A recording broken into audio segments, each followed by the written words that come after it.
नारद पुराण के अनुसार जब भी आप किसी ज्योतिषी से कोई प्रश्न पूछते हैं तो नारद पुराण में ये शास्त्रों में वर्णित है कि कभी भी जो है खाली हाथ नहीं पूछना चाहिए। ऐसा करना आपके लिए नुकसानदायक हो सकता है। इन जगहों पर कुछ न कुछ दान जरूर देना चाहिए, जिससे सफलता और सौभाग्य की प्राप्ति होना। वास्तव में कुछ उपाय भी आपके जीवन को बदल सकते हैं।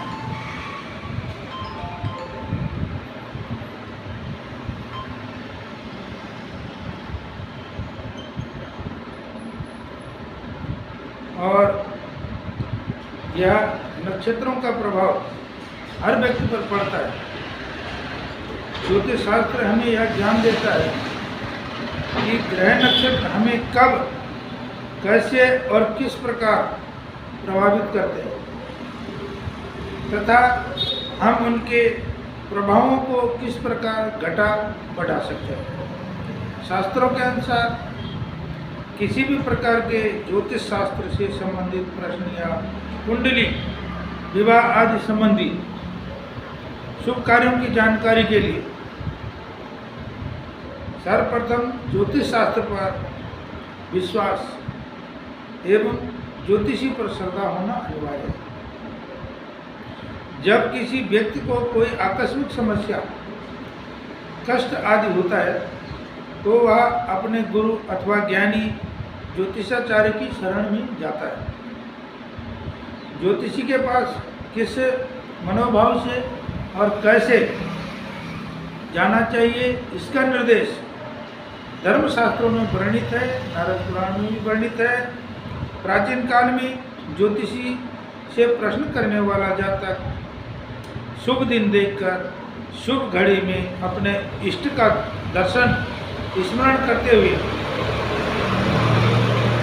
इष्ट देवी या देवता से प्रार्थना करते हुए थे कि वे जिसे ज्योतिषी के पास जा रहे हैं उनके माध्यम से उन्हें सही मार्गदर्शन मिले और उनकी समस्या का समाधान हो। ऐसी प्रार्थना करने के साथ प्रश्नकर्ता अपनी अंजलि में पान, फूल, फल और द्रव्य दक्षिणा आदि लेकर ज्योतिष शास्त्र के ज्ञाता को देवतुल्य मानकर उनके सामने भक्तिपूर्वक प्रणाम करके अपने कार्यों का प्रश्न रखते थे, जिसका समाधान विद्वान ज्योतिषी द्वारा फलित के ग्रंथों के अनुसार करते थे। जिस प्रकार कोई भी स्वस्थ व्यक्ति विटामिन के प्रयोग से अपने स्वास्थ्य को और सुधार सकता है, पर गंभीर बीमारी की हालत में किसी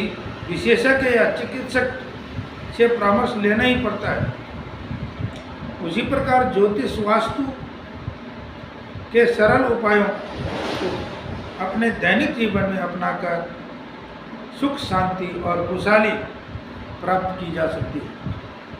लेकिन किसी भी गंभीर समस्या के लिए किसी विद्वान ज्योतिषी से परामर्श लेना आवश्यक होता है। ईश्वर के दरबार में भी कभी खाली हाथ नहीं जाना चाहिए। शास्त्रों में कहा गया है, बेटी, वैद्य, ज्योतिषी ईश्वर के दरबार अर्थात मंदिर में राजा, गुरु अथवा श्रेष्ठ व आदरणीय व्यक्ति के पास कभी भी खाली हाथ नहीं जाना चाहिए। छोटा ही सही एक उपहार अवश्य ले जाएं, इससे वे प्रसन्न होते हैं। मंदिर में भी खाली हाथ न जाएं और चाहे एक लोटा जल का लेकर जाएं अथवा फल फूल की पंखुड़ी भी चढ़ाकर आएं, क्योंकि मंदिर से हमें सौभाग्य पाने की अभिलाषा रखते हैं। बेटियों के घर भी कभी खाली हाथ नहीं जाना चाहिए, यानी बिना किसी तरह की भेंट लिए बेटी के घर भी नहीं जाया जाता। शास्त्रों के अनुसार भी उचित नहीं माना जाता है। सभी तरह के संबंधों की अपनी अलग मर्यादा होती है, जिसका पालन सबको करना चाहिए। शास्त्रों ने इन स्थानों पर कुछ न कुछ ले जाने का अनिवार्य नियम बताया। सफलता, सुख और सौभाग्य चाहने वालों को इन बातों का अवश्य ध्यान रखना चाहिए। फल, वस्त्र, अन्न अथवा कोई न कोई उपहार लेकर ही गुरुजनों के पास जाना चाहिए। विद्वानों और संतों का ऐसा मानना है कि बालक के पास भी कुछ न कुछ अवश्य लेकर जाना चाहिए। इन तथ्यों के पीछे आधार यही है कि जो खाली हाथ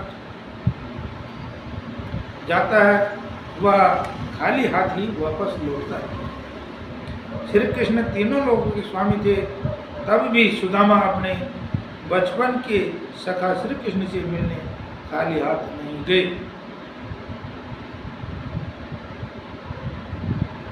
जिसके फलस्वरूप सुदामा को क्या मिला यह सब जानते हैं। अध्यात्म जगत के सूत्रों को माने तो किसी भी उपहार का महत्व उसके मूल्य से नहीं बल्कि भाव से है। धर्मशास्त्र में दक्षिणा रहित कोई भी कार्य जैसे यज्ञ, तर्पण, हवन, पिंडदान आदि निष्फल कहे गए हैं।